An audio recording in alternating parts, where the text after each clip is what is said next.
From Wish TV, this is All Indiana Politics Podcast with Phil Sanchez, unfiltered. And thank you for listening. Curtis Hill, our guest this week. Curtis, good to see you, the former Attorney General, now running for governor. Thanks for being here. Thanks for having me, Phil. Good to see you as well. Absolutely. Why do you want back into politics, sir? Well, I wouldn't say I want back into politics. Politics is such a dirty business. I want back into service. I had a career as a prosecutor for a number of years. Again, I didn't see that as political, even though it was an office that you seek politically.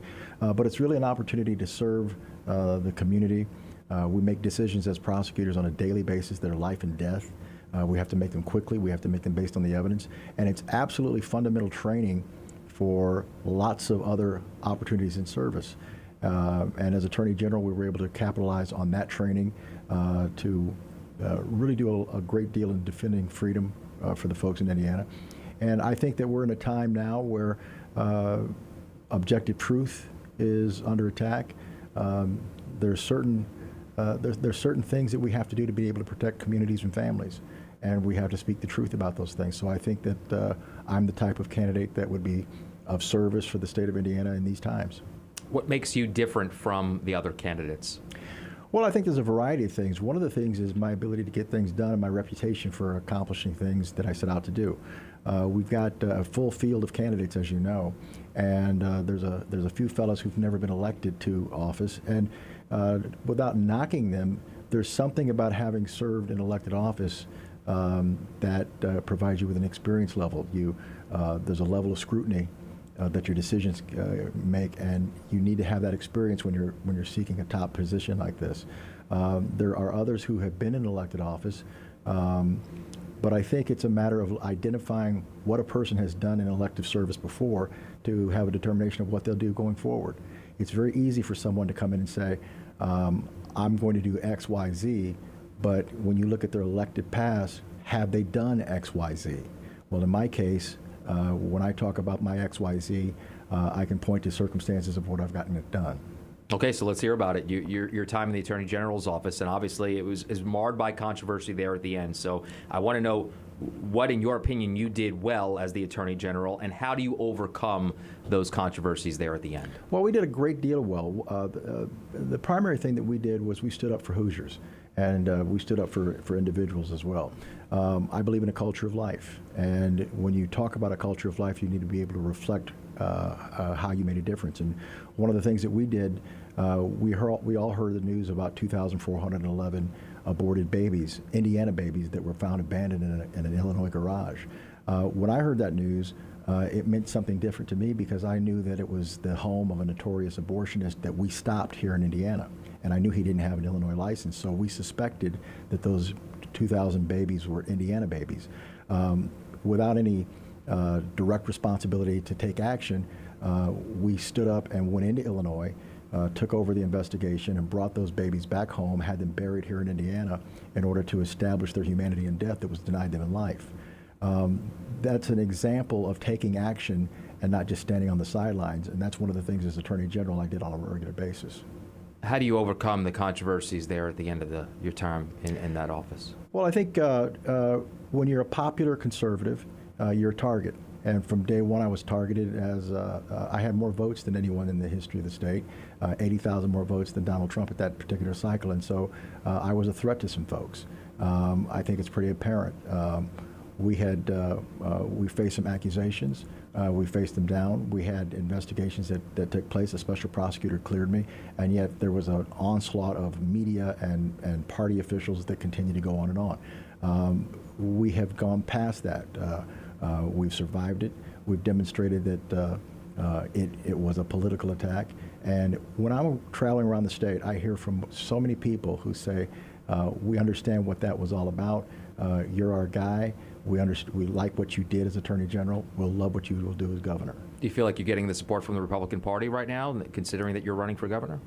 Well, it depends on how you define the Republican Party. There are certain aspects of leadership in the Republican Party that are still afraid of Curtis Hill because Curtis Hill can't be managed, if you will.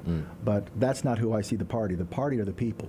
The party are the people out in the communities and the neighborhoods And we're getting a great deal of support and enthusiasm because people know me. They know what they're getting from me. They know that I'll stand up. They know me from 2020 during the pandemic. 4 months after the pandemic started, Governor Holcomb issued a press release that he was going to have a mask mandate in the state of Indiana. And that same evening, we issued an Attorney General opinion that I authored that said no, that's unconstitutional, and they pulled back from that. Now, they were going to put a Class B misdemeanor on individuals who didn't wear a mask. We stopped it. I don't see any other elected officials at that time that were standing up for the freedom of the individuals in the state of Indiana. You've come out publicly and said that if things do get bad, again, COVID-wise, if you are the governor, you would not go in that direction. We would not go in that direction. Everybody panicked in 2020, and that was frightening. You know, if you look back at March 2020, we went from this is a problem that we can deal with to all of a sudden we went into a shutdown, and the shutdown continued on and on and on. And we had, and I think history will show that we had more distress from the shutdown and the response to COVID than what COVID did to us on its own. Oh. And that was from a lack of leadership of just following what different states were doing, and Indiana fell into that soup. We had 23, 24 months of emergency orders that just weren't necessary, and it really shattered who we were. We found out some good things in that process. One of the things we found out was that our kids weren't being educated the way that we thought they would be. We learned a lot about what government was doing and not doing. We learned about lies. So we learned a great deal through the pandemic process, but one of the things that we learned about was that our government wasn't doing the job of listening to the people and moving forward. It's not that I don't think that people should wear masks. People have a choice to wear a mask or not. We are not at a point in this country where the Constitution should be suspended because we have a pandemic. Freedom is what it's all about, and we need to stand for freedom. In regards to the current governor, Governor Eric Holcomb, what type of job do you think he's done, and how would you govern differently? I think that there are certain things that he's done well. There's a lot of things I don't think he's done so well. I think that we need to have leadership in our state that is a national force. I think if you look at what's going on in Washington, which is a mess, it's a bigger mess than it's been even usually. It's imperative that we have state leadership across the country that picks up the mantle. By way of example, border security is a mess. The federal government has completely dropped the ball, and states typically don't have a responsibility for border security, but here's the deal. If states don't get involved with solving this problem, the problem's not going to get solved in Washington, D.C. So as a state that's not necessarily a border state, Indiana has to look at its responsibility to assist on the border. There are some states that have taken to deploying their National Guard to help out. Well, guess what? As your Indiana governor, I won't have any hesitation to issue the order to the Indiana National Guard to get down to a border state that's cooperating and help out with that situation. We need to step up our game plan on dealing with issues that are of national importance, and it's imperative that we have leadership within the state that has a national profile. As Attorney General, I had a national profile. As governor, I expect to as well. Since you mentioned it, federal government-wise, you know, obviously everything that's going on in Israel and Hamas and Ukraine, how do you think the current administration has handled that? The Biden administration? Yes. Horribly. I think the lack of confidence in what's going on with Russia and Ukraine is driving a continuous path in our country of dissatisfaction with leadership. With Israel, that remains to be seen. We have a tendency in this administration, the Biden administration, to send mixed signals, if any good signals at all. He just got back from a trip. It seems like he's providing strength and encouragement to Israel, but he's always making sure that he's having another comment that reflects a more balanced approach. And I don't think after what Israel faced several days ago with a vicious attack, this is the time for balance. I think that Israel is well within their right to seek out these terrorists. And here's the thing, when you're talking about terrorism, this isn't a battle where guys are wearing different colored uniforms and different types of helmets so you can clearly see who they are and shoot and everything's good. Mm-hmm. Terrorists hide within communities and within neighborhoods, and so you can't have surgical strikes or proportionate responses. When you have an attack of the nature that Israel just faced, you have to go all out and end Hamas and however it takes. And it's going to be ugly. It's going to be frightening. It doesn't mean that you lose your moral high ground and your moral sense. And I'm hopeful that Israel will continue on the path that they're on in terms of the moral high ground. But they have a responsibility to keep themselves safe and to eliminate their enemy. One more question when it comes to national politics, and I promise we'll get back to a little bit more local here. Who would you support as the Republican candidate for president? Trump's my guy. I worked with Trump, President Trump, on several instances. I found him to be effective. When I first voted for Trump, I have to admit that I voted for him because he wasn't Hillary Clinton.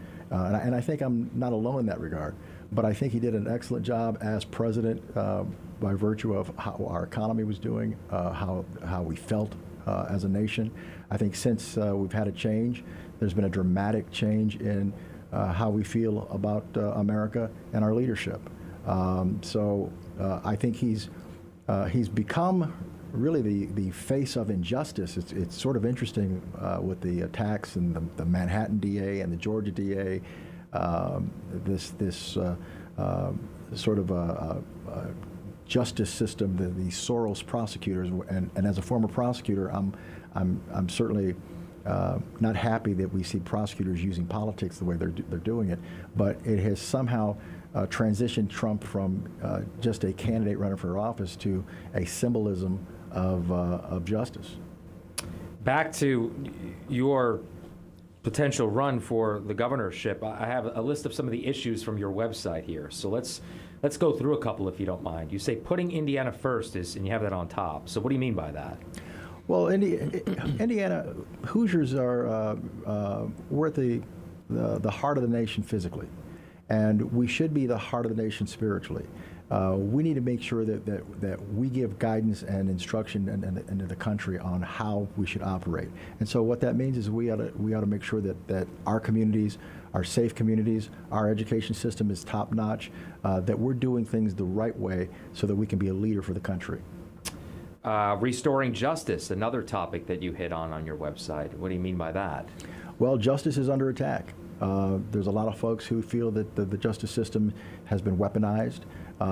We've seen that nationally, and we've seen some signs of that here in the state.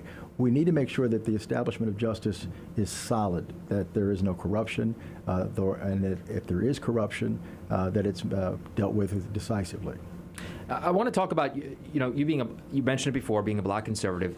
That obviously is pretty rare. Although we are seeing more black conservatives lately, especially on the national spotlight rather.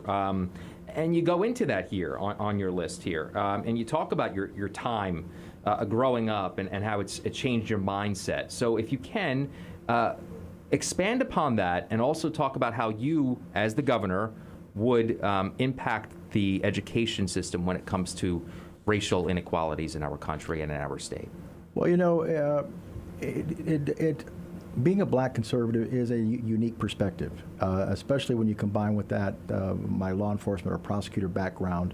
It provides a very unique perspective that I think we've benefited from going forward.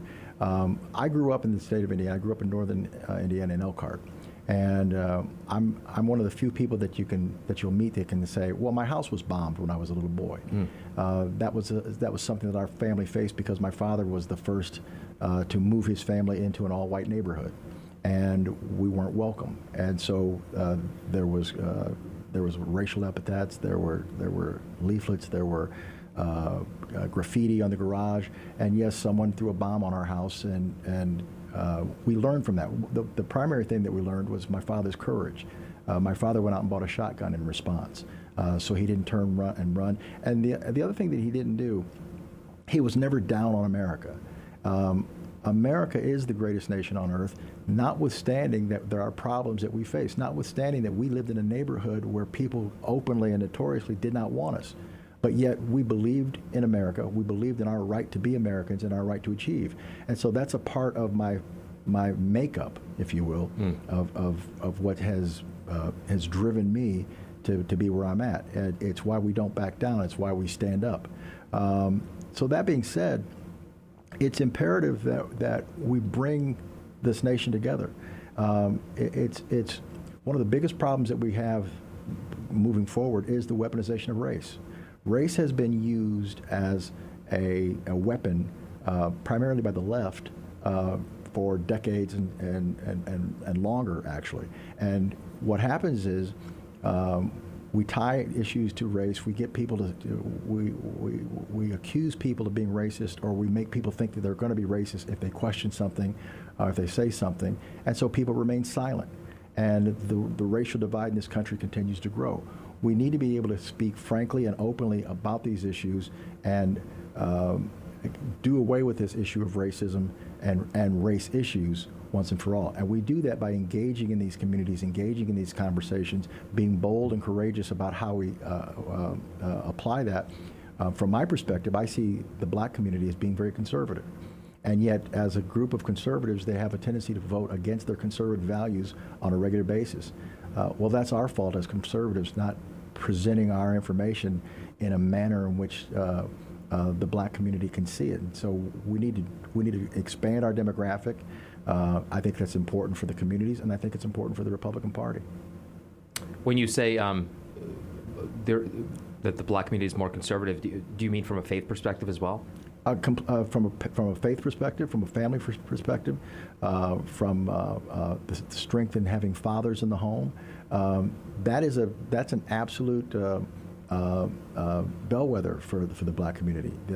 There is that strength. There is that conservative viewpoint, and it's interesting that there has been a narrative that suggests that the conservative movement or the conservative party it should not be the party for the black community. It's absolutely incorrect. But we can't just go into the black community with a lot of data. We need to go into the black community and make sure that we demonstrate that we empathize, that we can be trusted, that we want to communion with them. Yeah. And I think that's the way to get this done. Where do you stand on teaching race and race issues within the school system? Well, I think it's imperative that we teach the truth, regardless of where the truth is. I know that I oppose these critical race theory concepts, but primarily because of the issue of victimization and oppression and the makeup of what they want kids to be.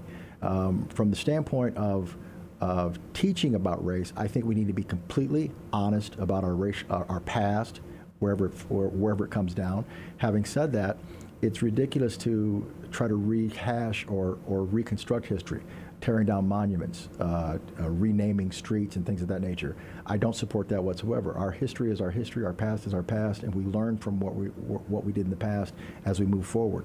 We need to embrace who we have been, and the ugly stuff is part of what we embrace to make sure that it never happens again. But we don't ignore it, we don't whitewash it, we don't overlook it. We need to be open and honest about what we've done, what we've been, and then move forward. We talked a little bit before we came on air, and I said to you, you've been busy. Obviously, it's a busy time for you. Sure. So how has that been? I guess crisscrossing the state, trying to make this run. Well, it's busy, but it is fun. I can't say that sitting in the car for hours at a time is a great time, but we're able to get some things done in that regard. But what's fascinating about traveling around the state is how similar the state is up and down.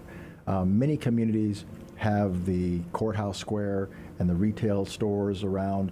The courthouses all look a little different, but there's a common theme to it. And when it comes down to it, Indiana is a big, giant, small community. You've got Indianapolis that kind of sets itself a little differently, and you've got some bigger cities, but realistically, Indiana is a state that's made up of small communities, small neighborhoods, families, and that's really what's refreshing about it. We're not Chicago. We're not New York. We don't need to try to be those areas. We do have issues where people will leave Indiana thinking it's old time or it's not exciting enough. But you know what happens? They always come back. People come back home to Indiana for a reason, and that's because it's a comfortable place to be. It's a safe place to be. That's what we're driving for. So we want to continue to make that feeling profound. We want Indiana to be the safest place to raise a family, the smartest place to start a business, and we can do that by paying attention to who we are and not losing ourselves trying to be someone that we're not. How would you attract more businesses to the state? Well, the thing that I would do to attract more business is to make sure that those businesses understand what it means to be a Hoosier. We don't need to change who we are. We don't want to attract businesses that will modify our strengths. We want to say to a business, this is what Indiana's about. We want you to blend into where we are, and we're happy to have you. We need to be creative. But we don't need to sell our souls to bring businesses into the state. We want businesses that come here because they understand and recognize the value that being a Hoosier brings to them. I just have a few minutes left, so let me just ask you quickly. Back the Blue is also something that you've talked about, and I know that your time as Attorney General, you were also very outspoken about being a big supporter of the police department as well, of police departments, I should say, across the state. How would you do that in your administration? Well, one thing I can tell you that I wouldn't stand by, like the current administration, and watch the city of Indianapolis burn at the hands of looters and thugs. I know the difference between constitutionally protected protest and criminal behavior. And it's imperative that we keep our communities safe, that we allow our police officers to do their job. And in allowing them to do their job, we need to recognize that we give these men and women a badge and a gun and the authority to come and get us when we're in trouble. And we don't need them looking over their shoulder to wonder if we're going to have their backs. And we have seen different folks from time to time question the need for police, the funding of police, or even providing police with qualified immunity to protect them in the interest of their jobs. That's not going to be an issue from my standpoint. I was a prosecutor for 28 years working side by side with police, and not just side by side, out in front, leading investigations, because I know how imperative it is to have a strong police force and presence to keep your community safe. That's an absolute job one for government. It's job one for this governor. One more question before I let you go, and I appreciate you coming on with us. If you win the primary, you become the candidate, you win next in November, you're in office in January of 2025, what's the first thing you do as the governor of Indiana? Pray. Pray for guidance, pray for wisdom, pray to do the right thing. And then from there, take a look at the list of issues that we're addressing and bring Indiana into fold. We want to make sure that we have an education system that's second to none. We want to make sure that the environment for business is solid, but we want to make sure that families in Indiana understand and recognize that they have a partner, a friend, that parents have a friend in the governor's office, that we're doing everything that we can to do what government's supposed to do, which is to protect our freedom. That's if you look at the Declaration of Independence, that's what it says. Life, liberty, and the pursuit of happiness, and to secure those rights, governments are instituted among men, deriving their just powers from the consent of the governed. That's our focus. Curtis Hill, thanks for joining us. Thank you, Phil. I appreciate it. From Wish TV, this is All Indiana Politics Podcast with Phil Sanchez. Unfiltered, in-depth, non-partisan coverage, exclusive interviews with Indiana's political leaders. Subscribe to this podcast and listen weekly here on the All Indiana Podcast Network. And be sure to discover even more great podcasts at allindianapodcastnetwork.com.